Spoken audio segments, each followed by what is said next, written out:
이 회생 파산 신청을 하고 나서 사기 고소를 받지 않을까 걱정하시는 분들이 있다는 얘기를 들었는데 이런 분들은 어떻게 하면 좋을까요? 네. 회생 파산을 신청하려는 사람들의 가장 많은 걱정이죠. 나 이거 신청했다가 돈 못 갚았다가 네. 사기 고소 당하면 어떡하나. 이 걱정을 제일 많이 하시는데 네. 자, 제일 먼저 이게 왜 문제가 되는지를 설명을 드리면 우리 그 회생이든 파산이든 간에 고의에 의한 불법 행위 같은 경우는 면책을 안 해줘요. 네, 고의. 그렇죠.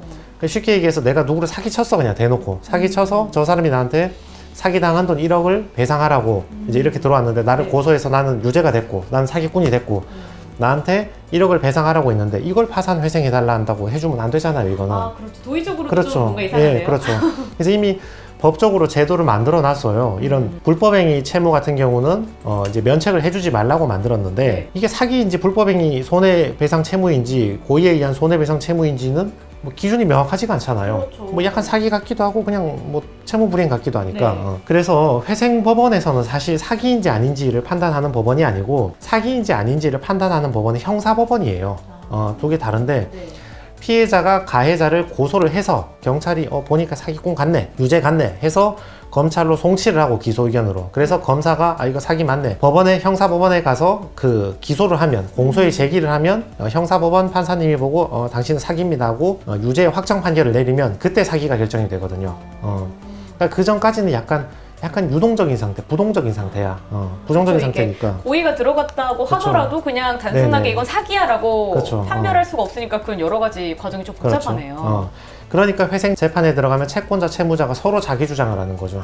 채권자가 볼 땐 이거 사기다. 그러니까 너는 이 조항이 적용된다. 얘기하는 거고 채무자가 볼 땐 이거 사기가 아니다. 이렇게 얘기를 하는 거죠. 그런데 이게 이제 아직 확정이 안 된 상태니까 네. 채무자가 사기를 어떻게 피해 가는가?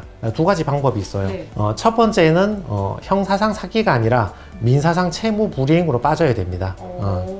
우리 법원의 태도를 읽어드리면 네. 사기죄가 성립하는지는 행위 당시를 기준으로 판단해야 하기에 소비대차 거래에서 차주가 돈을 빌릴 당시 변제할 의사와 능력을 가지고 있었더라면 비록 그 후에 변제하지 않고 있더라도 이는 민사상 채무 불이행에 불과하며 형사상 사기죄는 성립하지 않는다. 이렇게 이제 판시를 내리는데 네. 행위 당시라면 돈을 빌릴 때를 의미하는 거예요. 돈을 빌릴 때 내가 빌릴 당시에 이미 변제할 의사도 능력도 없다는 것을 입증을 하면 그 사람은 사기가 되는 거고 그 당시에 나는 괜찮았어. 그 뒤에 좀 힘들어진 거야. 이렇게 되면 민사상 채무 불이행으로 빠지는 경우가 많이 있죠. 그래서 그 당시의 기준도 좀 중요한 그렇죠. 네. 포인트네요. 그 당시에 정황을 잘 주장을 해야 되는 거죠.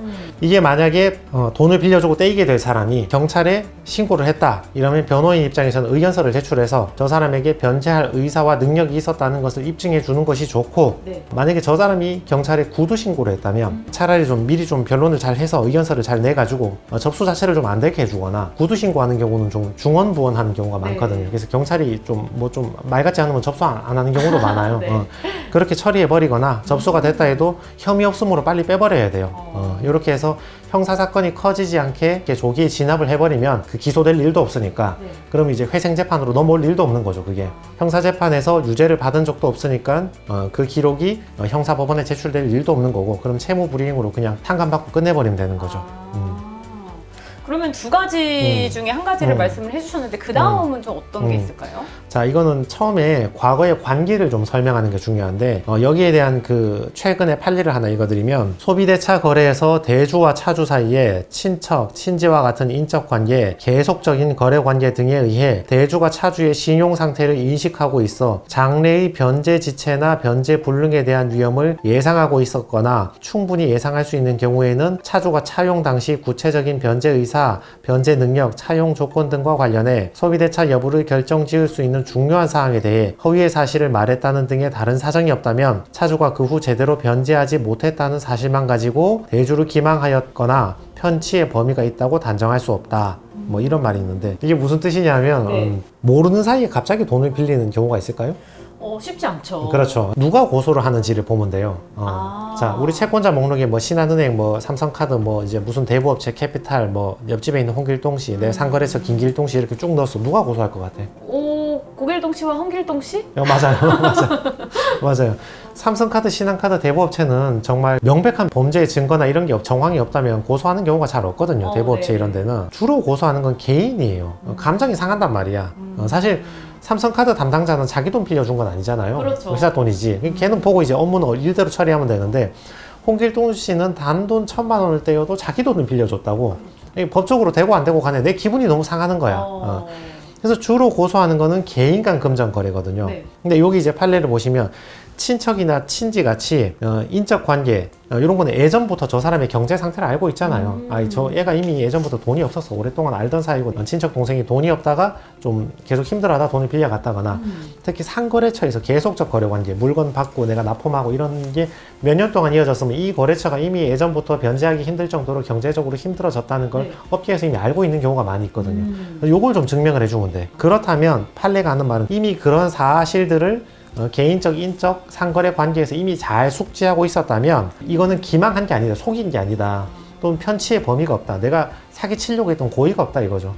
이미 서로 힘든 거 알면서 그래도 좀 믿고 가보자고 돈 빌려주고 받고 이렇게 했는데 이런 경우는 속이려고 했던 걸로 볼 수도 없다 이거죠. 이미 알고 있었지 않느냐 이 말이죠. 근데 왜 우리가 그런 얘기 있잖아요. 화장실 들어갈 때랑 나올 때가 또 다르다고. 그렇죠. 네네. 근데 예를 들어서 다 나는 인지하고 있는데 지금 생각해보니까 기분 안 좋아. 이 사람의 약간 이런 태도가 뭐 약속이랑 안 맞아 이렇게 했을 때 이건 난 그냥 고소할래 했는데 그러면 만약에 이런 경우는 인지가 이미 되어 있었던 거니까 사기 고소를 당할 가능성이 훨씬 더 뭐 적어지는 건가요? 그렇죠. 이제 우리가 이미 개인적 관계에서는 저 사람의 신용 상태를 알고 있는 경우가 많이 있으니까 오래전부터 알고 있었다면 편취의 범위가 고의를 의미하거든요. 네. 고의가 없었다. 이미 알고 있었지 않느냐. 알면서 서로 피차 그 상황을 서로 전제하고 빌려준 게 아니냐. 이렇게 되는 경우가 많다 이거죠.